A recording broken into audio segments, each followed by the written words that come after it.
کہ یہ مہینہ اللہ کا جو مہینہ ہے یہ مومنین کے لیے کیا ہے؟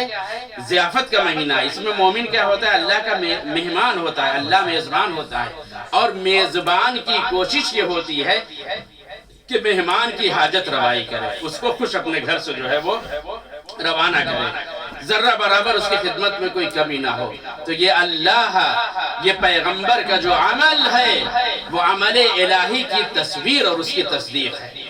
اور عزیزان گرامی، قرآن نے تو خود کہا ہے کہ وَمَا رَمَيْتَ إِذْ رَمَيْتَ وَلَكِنَّ اللَّهَ رَمَى، یہ کنکری تم نہیں مار رہے ہو، یہ کنکری خدا مار رہا ہے۔ تو پیغمبر کا فعل منسوب اللہ ہے۔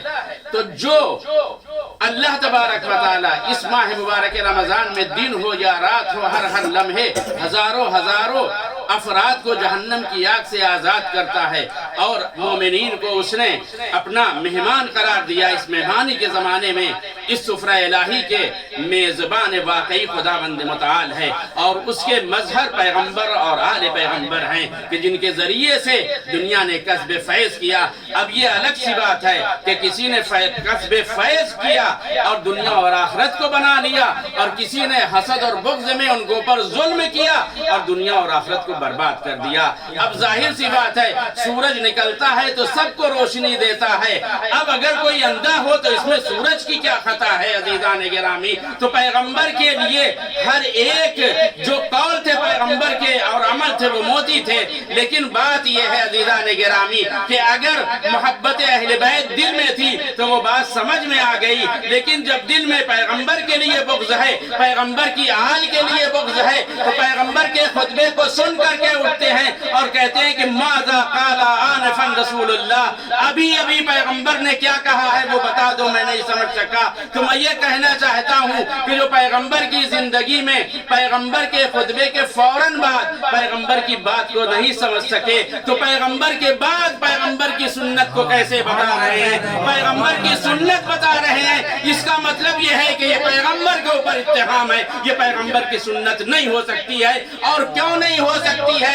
اس وجہ سے کہ یہ سنتیں جس کو یہ بدعت، جس کو یہ سنت کہہ رہے ہیں، یہ قرآن کے مخالف ہے، یہ رسول اللہ کے فرمان کے مقابلے میں ہے، اور جو قرآن کے مقابلے میں ہو، امام صادق نے فرمایا ما قلہو لم نقلہو قطو ما خالف قول ربنا، جو ہمارے رب کی کتاب قرآن مجید کی آیت کی مخالفت میں وہ ہو، وہ ہم کبھی کہہ نہیں سکتے ہیں۔ لہذا نہ یہ حکم خدا ہے نہ یہ حکم رسول خدا ہے، یہ اپنی تمکنت میں اہل بیت کے بغض میں اپنے کو اونچا کرنے کے لیے انہوں نے اس کو جال کیا، لیکن جسے خدا بلند کرے اسے کوئی پست نہیں کر سکتا، اور خدا جسے پست کر دے اس کو کوئی بلند نہیں کر سکتا۔ صلوات پڑھ دے محمد والے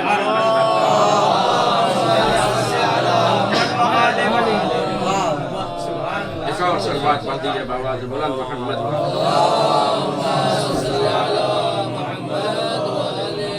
اس کے دنوں سے بہتر، شب سے بہتر، یہ مہینہ مہینوں سے بہتر، اس کے اوقات تمام تر اوقات سے جو ہے وہ بہتر۔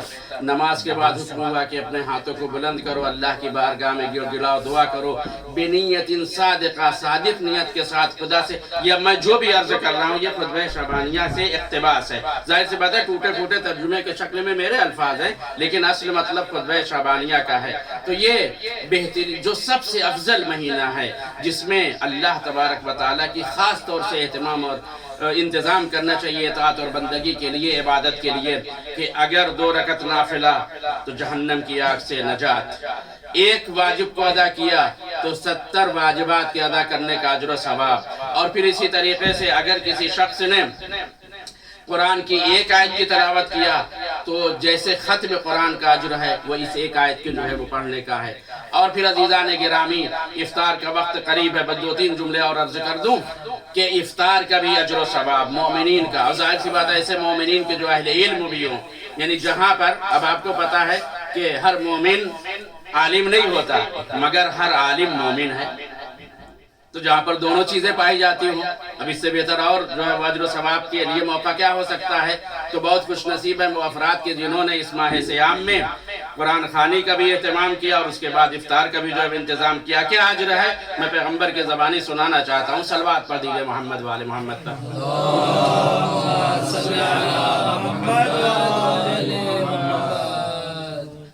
پیغمبر نے یہ فرمایا کہ اس مہینے میں اگر کوئی ایک مومن کو اگر افطار کراتا ہے، ایک مومن کو اگر کھانا کھلاتا ہے تو اس کا اجر کیا ہے؟ اس کا اجر یہ ہے کہ اس کا ثواب اللہ یہ دے گا، اجر یہ دے گا کہ کعتق رقبہ، جیسے ایک غلام کو آزاد کرے، یعنی ایک مومن کو کھانا کھلانا ایک غلام کے آزاد کے برابر ہے۔ اور یہی نہیں بلکہ مغفرت اور معافی ہے کس طریقے گناہوں کی؟ لما قبلہ، یعنی اس افطار سے پہلے جو کسی کو افطار کرا رہا ہے اس سے پہلے اس کے جتنے گناہ تھے ان سارے گناہوں کو خداوند متعال بخش دیتا ہے۔ تو ایک مومن کو افطار کرانے کا اجر کیا ہوا عزیزان گرامی؟ ایک مومن کو کہ ایک غلام آزاد کرنے کا ثواب ملے گا، اور پھر اس کے بعد دوسرا یہ ہے کہ اس سے قبل کے جتنے گناہ ہیں وہ بخش دیے جائیں گے۔ تو اب اسی لحاظ سے آپ سوچ لیں جو متعدد مومنین کو جس کو اللہ نے جتنی توفیق دی ہے اس کے لحاظ سے جو ہے وہ افطار کرا رہا ہے تو کتنا زیادہ اجر و ثواب ہوگا۔ تو بہرحال ہر عمل کی جو اجرت ہے اجر ہے وہ اللہ تبارک و تعالی 10 گنا اضافہ دیتا ہے۔ قرآن میں کیا ہے؟ قرآن میں یہ ہے نا کہ جو بھی عمل انجام دو گے اس کا 10 گنا تمہیں ملے گا، لیکن ماہ صیام میں 70 گنا 1000 گنا اور بھی اس سے زیادہ خداوند متعال اجر جو ہے عنایت کرتا ہے۔ لہٰذا ہمارا اور آپ کے لیے سب کے لیے یہ بہترین وقت ہے کہ ہم زیادہ سے زیادہ اپنے اللہ کی بندگی کر کے اللہ کے مقرب ترین بندے بن جائیں۔ صلوات پڑھ دیجئے محمد و آل محمد پر۔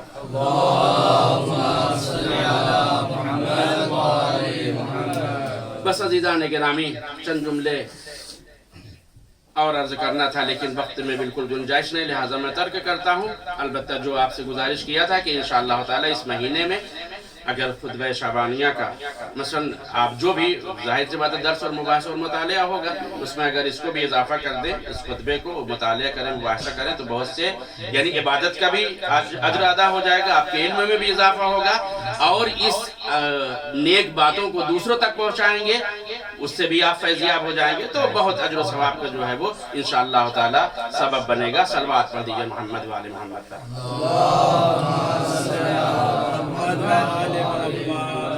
عزیزان گرامی پیغمبر اس خطبے کی فضیلتوں کو بیان کرتے کرتے ایک مرتبہ پیغمبر کی آنکھیں نمناک ہو گئیں، پیغمبر محزون ہو گئے، پیغمبر کے اوپر حزن کی کیفیت طاری ہو گئی۔ اللہ اکبر۔ امیر المومنین نے سوال کیا کہ اللہ کے حبیب یہ بتائیے کہ اس مہینے میں سب سے افضل ترین عمل کیا ہے؟ پیغمبر نے فرمایا کہ حرام سے اجتناب کرنا، اجتناب اما یحرم اللہ علیہ، جو اللہ نے مکلفین کے اوپر حرام قرار دیا اس سے بچنا، پرہیز کرنا، یہ سب سے بڑا اجر و ثواب کا سبب ہے اور عمل ہے اس مہینے میں۔ پیغمبر ان سب چیزوں کو بیان کرتے کرتے جب آنکھیں نمناک ہو گئیں تو ایک مرتبہ وہ شخص کہ جس کے دل میں جس کا دل پیغمبر کی محبت سے مملو تھا، امیر المومنین نے جیسے ہی پیغمبر کے چہرے کو محزون دیکھا، آنسوؤں کو دیکھا پیغمبر کی آنکھوں میں چھلک رہے ہیں، امیر المومنین خود محزون ہو گئے اور اس ماہ مبارک رمضان کے شہید امیر المومنین اول مظلوم شہید محراب نے پیغمبر کی روتی ہوئی آنکھوں کو برداشت نہ کر سکے۔ یہ نہ سمجھ یہ پیغمبر کی آنکھوں میں آنسو کا ہونا امیر المومنین کے لیے کتنا بڑا شوق تھا۔ ایک مرتبہ سوال کیا فما یبکیک یا رسول اللہ، اے رسول اللہ ابھی تو آپ ایک کام بتا رہے تھے، تعلیم و تربیت کا فیض جاری تھا، کن مصیبتوں نے آپ کی آنکھوں کو نمناک کر دیا۔ ایک مرتبہ پیغمبر نے حضرت بری نگاہ دیکھی علی ابن ابی طالب کی طرف اور یہ کہا کہ علی تمہاری مصیبت مجھے رلا رہی ہے کہ میری نگاہیں دیکھ رہی ہیں اشق الاولین والآخرین، جو ناقہ صالح کے قاتل سے زیادہ وہ شقی ہے، وہ تمہارے سر کے اوپر اس مہینے میں ضربت لگا رہا ہے۔ جزاکم ربکم خیر الجزا۔ خدا کوئی غم نصیب نہ کرے سوائے غم اہل بیت کے۔ افطار کا وقت قریب ہے، دعائیں مستجاب ہوتی ہیں، عزادار و بچم جلے مسائب کے عرض کرنے ہیں۔ امیر المومنین علی ابن ابی طالب نے فرمایا یا رسول اللہ یہ جو مصیبت مجھ پہ آئے گی علی سلامت دینی، یہ کیا میری دین کی حفاظت کے لیے ہے؟ پیغمبر نے فرمایا کہ ہاں علی یہ تمہاری شہادت دین کی حفاظت کے لیے ہے۔ ایک مرتبہ علی ابن ابی طالب نے کہا تب مجھے کوئی پرواہ نہیں. ہاں عزادارو پیغمبر نے فرمایا تھا اے علی میں دیکھ رہا ہوں کہ تمہاری جو داڑھی ہے یہ تمہارے سر کے خون سے خیزاب ہو رہی ہے. اے عزادارو امیر المومنین کا جب وقت موعود آیا بار بار کبھی حجرے سے صحن خانہ میں آتے تھے کبھی پھر صحن خانہ میں جاتے تھے اور ایک مرتبہ اپنے سر کی طرف اور داڑھی کی طرف اشارہ کرتے تھے اور یہ فرماتے تھے متا خزبت ہذہ من ہذہ. ارے وہ کب وقت آئے گا کہ جب میرے سر کے خون سے میری داڑھی رنگین ہو جائے گی. ہاں عزادارو وہ وقت آیا. ابن ملجم کی تلوار وہیں پہ لگی جہاں پر جنگ خندق میں ابن عبدود کی لگی تھی. امیر المومنین کے سر کے اوپر ضربت لگی. تہدمت واللہ ارکان الخدا قتل علی المرتضی سب جمع ہو گئے. بس جلدی جلدی میں 2-3 جملے عرض کرنا چاہوں گا. امیر المومنین کو ایک گلی میں رکھا خانے تک گھر تک پہنچانا چاہا. ایک مرتبہ جب گھر قریب ہوا آواز دی اے حسن حسین اب مجھے اس طریقے سے گلی میں نہ لے جاؤ میں اپنے پیروں پہ جانا چاہتا ہوں. اے بابا آپ زخمی ہیں. کہا رے زخمی صحیح لیکن اس عالم میں میری بیٹیاں زینب ام کلثوم برداشت نہ کر سکے گی. اے علی زینب ام کلثوم کا اتنا خیال آپ کے سر کے اوپر ضربت لگی ہے بدن زخمی ہے لیکن اپنے پیروں پہ جا رہے ہیں. اے علی آپ پہ ہمارا کروڑوں سلام. اے مولا آپ کے غلام یہاں پہ موجود ہیں. آپ کے اس مدینہ العلم میں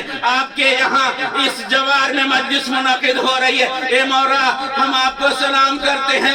علی ابن ابی طالب آپ کی غیرت کو کروڑوں سلام. ارے یہ برداشت نہ کیا یہ اتنی محبت کہ کہیں زینب بیتاب نہ ہو جائے. لیکن ایک وقت وہ آئے گا جب یہی زینب ہوگی. ارے کوفہ نہ ہوگا کربلا ہوگا ٹیلے زینب یہاں پہ ہوگی. ماں جائے کو ذبح ہوتا ہوا دیکھے گی.